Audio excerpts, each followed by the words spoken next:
Olá! Hoje dando continuidade à série do livro de Jó, a partir do capítulo 36. Aqui, Eliú, personagem que vimos no capítulo anterior, pede paciência a Jó, dizendo que ele ainda tem algo a declarar. Ele afirma que falará com conhecimento verdadeiro. Ele diz que Deus é poderoso e sábio, mas não despreza ninguém. Ao contrário, sustenta o justo e observa atentamente o ímpio. Ele explica que Deus não mantém o ímpio, ou seja, a pessoa má, para sempre, mas faz justiça ao aflito. Muitas vezes, Deus permite que o justo passe por sofrimento, como Jó estava passando, para abrir seus ouvidos à correção e afastá-lo do orgulho. É uma maneira de fazer com que os seus filhos permaneçam firmes na fé. Aqui, segundo a visão de Eliú, o que, em parte, não deixa de ser verdade.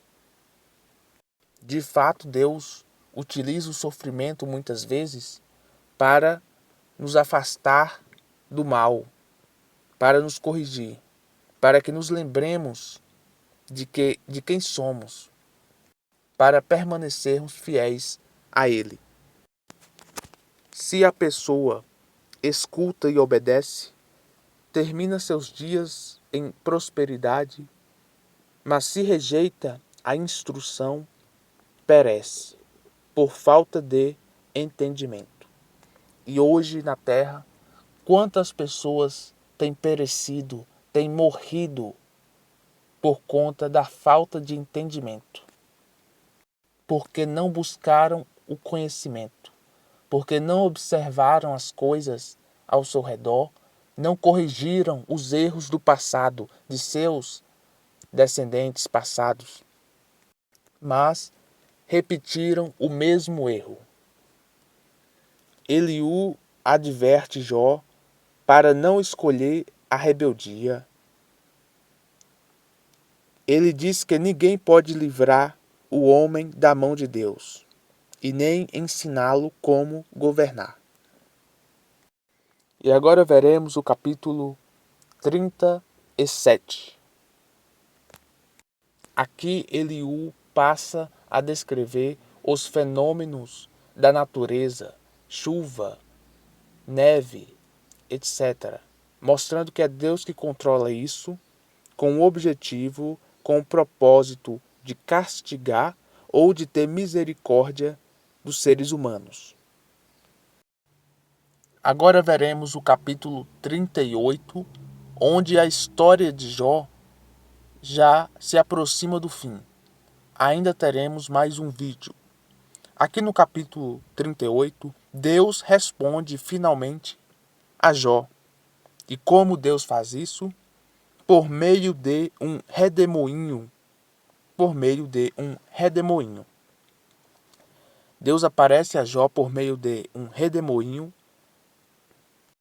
e começa a lhe fazer certas declarações, perguntando quem é aquele que obscurece seus planos com palavras sem conhecimento.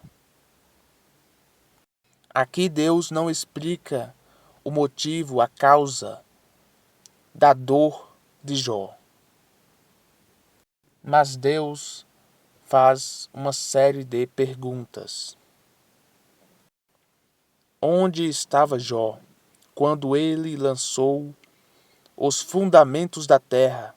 Quem determinou suas medidas? Quem assentou sua pedra angular, enquanto os anjos celebravam a criação?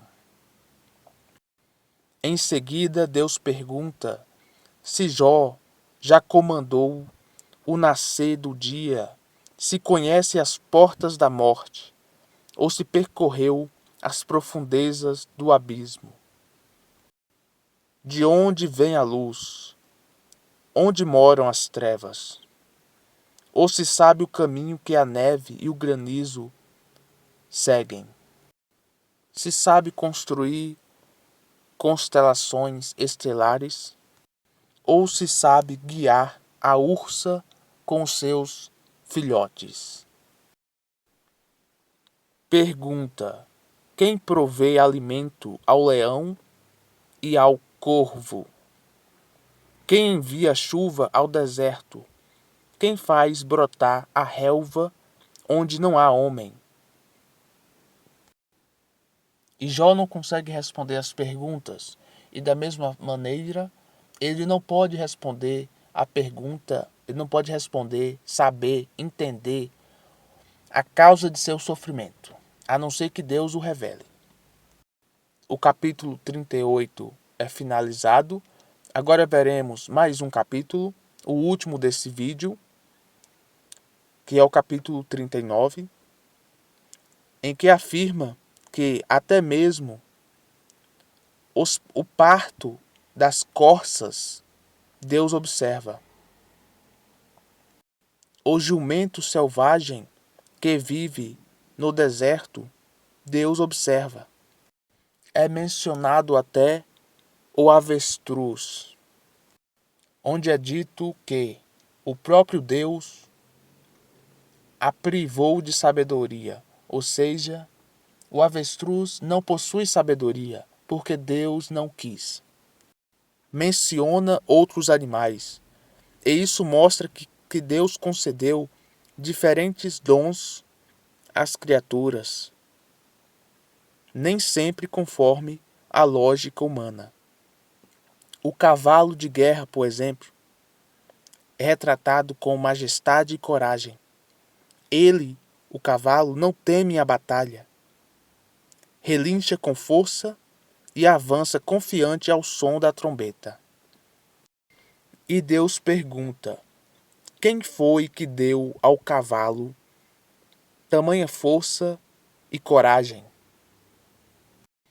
E por fim, Deus fala das aves de rapina, o falcão e a águia, que voam alto, constroem seus ninhos nas alturas, à distância.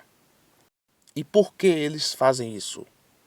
E a resposta é que tudo isso ocorre segundo a ordem e a sabedoria de Deus, porque assim Deus determinou. E aqui concluímos mais um vídeo. Espero você no próximo vídeo, que será o último da playlist, para vermos o que acontecerá com o personagem, com a história de Jó.